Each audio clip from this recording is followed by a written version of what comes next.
आप देख रहे हैं काली रात की कहानी। लक्की जी के साथ कहते हैं, सड़कें कई राज छुपाती हैं, कुछ ऐसे जो सिर्फ रात को जागते हैं और जो उन्हें देख ले वो कभी लौट कर नहीं आता। ये कहानी है जम्मू कश्मीर की एक सुनसान हाईवे NH 440 की, जहां हर ड्राइवर ट्रक नंबर जे के 369 का नाम सुनते ही कांप उठता है, क्योंकि वो ट्रक अब किसी इंसान का नहीं रहा। 3 साल पहले इसी हाईवे पर एक भयानक हादसा हुआ था। रात के 1:30 पर ड्राइवर रघुवीर सिंह अपने ट्रक जेके 369 से जा रहा था। ट्रक में था सीमेंट, लोहे की रॉड्स और कुछ अजीब सामान, जिसके बारे में आज तक किसी को ठीक ठीक पता नहीं चला। पुलिस रिपोर्ट कहती है कि रघुवीर का ट्रक एक मोड़ पर पलट गया और उसके अंदर से किसी की चीखें सुनाई दी। लेकिन जब लोग पहुंचे, ट्रक के अंदर रघुवीर नहीं था, सिर्फ ड्राइवर सीट पर खून से सनी शर्ट पड़ी थी। शरीर कभी नहीं मिला। उस हादसे के बाद ट्रक को कबाड़ घोषित कर दिया गया। लेकिन कुछ महीनों बाद रात में उसी हाईवे पर लोगों ने वही नंबर प्लेट जेके 369 देखी। और अजीब बात ये, ट्रक बिना ड्राइवर के चल रहा था। एक बस ड्राइवर ने बताया, ट्रक मेरे आगे चल रहा था लेकिन उसमें कोई नहीं था, और जब मैंने हॉर्न दिया वो अचानक गायब हो गया। दूसरे दिन सुबह उसी जगह पर एक एक्सीडेंट हुआ और बस का ड्राइवर मर चुका था। धीरे धीरे NH 44 पर जेके 369 का डर फैल गया। पुलिस ने कई बार नाकेबंदी की, पर हर बार कैमरे में दिखता सिर्फ धुंध में लिपटा एक ट्रक जो कुछ सेकंड बाद गायब हो जाता है। लोकल लोग कहते हैं, रघुवीर की आत्मा आज भी अपने ट्रक में है। वो हर उस ड्राइवर को रास्ते से हटाता है जो रात में बिना रुके सफर करता है।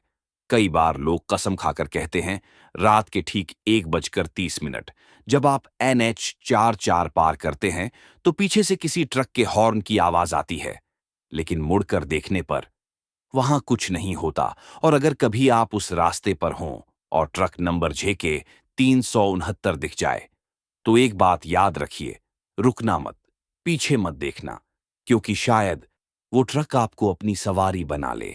ऐसी कहानियां सुनकर लगता है कि कुछ हादसे सिर्फ एक बार नहीं होते, वो बार बार लौटते हैं अपने अगले शिकार की तलाश में।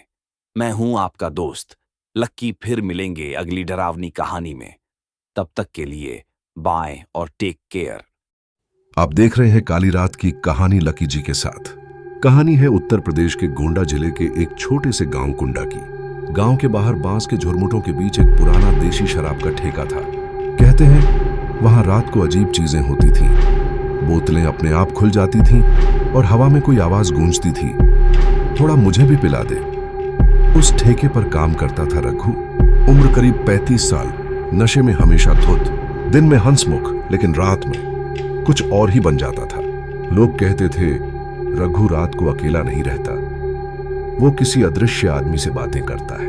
रघु कहता, वो मेरा दोस्त है जो बस रात में आता है। गांव वाले मजाक समझकर छोड़ देते, लेकिन कुछ लोगों ने रात में ठेके से अजीब रोशनी और फुसफुसाहट की आवाजें सुनी थी। एक रात, तारीख थी 13 जुलाई 2018, बारिश होने वाली थी।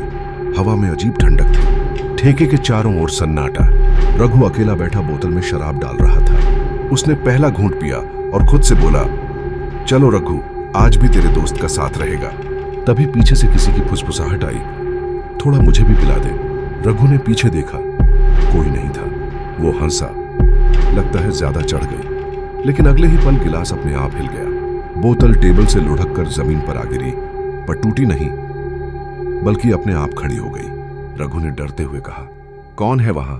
ये तभी दीवार पर एक परछाई दिखी, लंबे बाल, लाल आंखें और सिंह जैसी आकृति। वो परछाई बोली, तू रोज मुझे बुलाता है रघु, तेरी शराब में मैं ही रहता हूं। अब मैं तुझसे ही पीऊंगा, तेरे खून की आखिरी बूंद तक। रघु चिल्लाया, नहीं, तू कौन है? पर आवाज फिर आई, तेरी हर बोतल में मेरा नाम लिखा है रघु।